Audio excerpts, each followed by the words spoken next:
क्या केंद्र की मोदी सरकार सहारा इंडिया कंपनी के साथ खड़ी है? धनबाद विश्व भारतीय जन सेवा संस्थान के सचिव नागेंद्र कुमार कुशवाहा ने केंद्र के मोदी सरकार पर इल्जाम लगाते हुए कहा है कि मोदी सरकार सहारा इंडिया के साथ जबरदस्त तरीके से खड़ी है। सहारा इंडिया के ऊपर जो भी केस गरीब निवेशक कंज्यूमर फोरम या हाई कोर्ट में लगाया, इससे निजात दिलाने को खुद केंद्र सरकार सुप्रीम कोर्ट पहुंच गई है। और कितना सबूत चाहिए केंद्र सरकार और सहारा इंडिया के मिली भगत का। नमस्कार साथियों, मैं नागेंद्र कुमार कुशवाहा, राष्ट्रीय सचिव विश्व भारती जन सेवा संस्थान। साथियों, आज ये वीडियो मैं खास करके झारखंड, बिहार और अन्य राज्य जो सहारा से पीड़ित हैं उनके लिए बना रहा हूं और आपका ध्यान आकृष्ट करना चाह रहा हूं कि हम लोगों ने बार बार एक चीज़ का अंदेशा व्यक्त किया था कि केंद्र सरकार, मोदी सरकार, माननीय अमित शाह जी की सरकार जो है वो सहारा को लगातार संरक्षण दे रही है और सहारा को बचाने का काम कर रही है। अभी तक जो भी कार्रवाई हम लोग किए, बीच में अवरोध पैदा करने का काम भारत सरकार ने किया और उसका एक जीता जागता एग्जाम्पल जो है वो सहारा रिफंड पोर्टल है।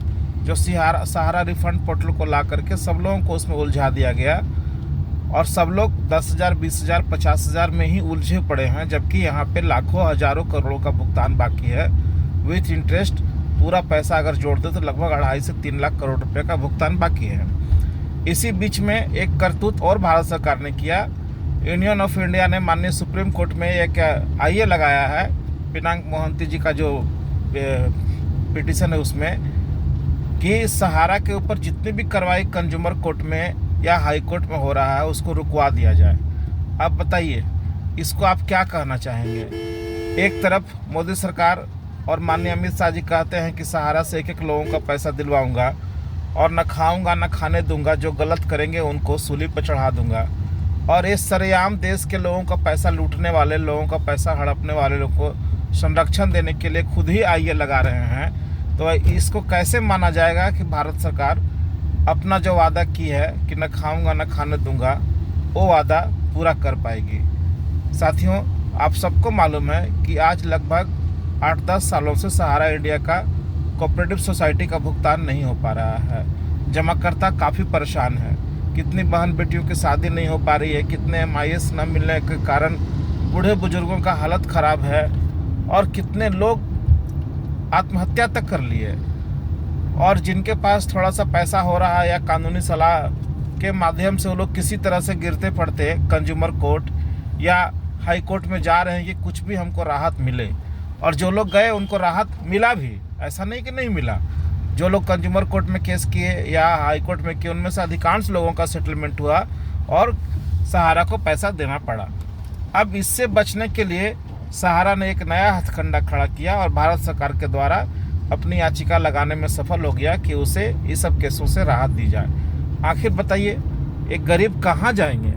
जो गरीब इतने पीड़ित हैं, इतने परेशान हैं अपने पैसे के लिए, किसी तरह से कर्ज लेकर के वो लोग कानूनी कार्रवाई में जा पा रहे हैं। जो लोग कानूनी कार्रवाई करने के लिए कंज्यूमर कोर्ट और हाई कोर्ट जाते हैं, उन्हीं को पता होगा कि वहाँ जाने में खर्च कितना आता है और कितना मुश्किल से लोग कोर्ट में अपना केस को खड़ा कर पाते हैं। कोर्ट कचहरी का जो हालत है कि इतनी लंबी सुनवाई चलती है, जल्द फैसला नहीं आता और उसके बाद फैसला आ भी जाता है तो भुगतान नहीं मिलता। सहारा जैसी फ्रॉड कंपनी फिर दूसरे जगह अपील कर देता है और अब उससे भी गरीबों को वंचित किया जा रहा है कि गरीब लोग high court, lower court, consumer court जा ही नहीं पाए।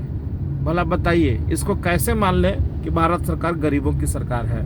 इसको कैसे मान लें कि जो मोदी जी ने वादा किया था देश के लोगों से कि न खाऊंगा न खाने दूंगा और गरीबों की सरकार है, कैसे मान लें? तो साथियों, मैं आप सबसे यही अपील करना चाहता हूं कि आज हरियाणा में जिस तरह से भाजपा हार रही है, आने वाला टाइम में झारखंड में इलेक्शन है और उसके बाद बिहार का इलेक्शन है। झारखंड में भी क्यों ना मोदी सरकार को एक सबक सिखा ही दिया जाए कि जब तुम सहारा के साथ खड़े हो तो सहारा वाले ही तुमको वोट देकर जितवा देंगे। हम लोग इस बार झारखंड में एंटी बीजेपी को वोट करें और इनको हराने का काम करें। ना हम लोग वोट का बाइकाट करें और ना हम लोग वोट अपना जो है खराब करें, सीधे सीधे एंटी बीजेपी को वोट देने का काम करें, खास करके जितने भी सहारा पीड़ित कार्यकर्ता और जमा करता हैं। और ये आप सबको पता है कि झारखंड प्रदेश में जितना पैसा गया है सहारा में और जितने कंज्यूमर हैं सहारा के, वो काफ़ी हैं सहारा को हराने के लिए। अगर हम सब मिलकर के सहारा के खिलाफ वोटिंग कर दें झारखंड में, तो ये कहीं का नहीं रह जाएगा और इनका सरकार दूर दूर तक यहाँ आ नहीं पाएगा। कौन आएगा कौन नहीं आएगा उससे मतलब नहीं है। मतलब इससे होना चाहिए कि जो गरीबों का पेट पे लात मार रहा है, जो गरीबों का मुंह से निवाला छीन रहा है और एक चोर कंपनी सहारा इंडिया के साथ खड़ी होकर के उसको बचाने का काम कर रहा है, वो ऐसे सरकार को झारखंड में नहीं आने देना है और अगला नंबर बिहार का होगा। तो आप तमाम साथी अगर मेरी बातों से सहमत हैं तो ज़रूर कमेंट करके बताएं कि क्या जो हम कह रहे हैं वो सही है या गलत है। धन्यवाद, नमस्कार, जय हिंद साथियों। धनबाद से दिलीप कुमार मिश्रा की रिपोर्ट।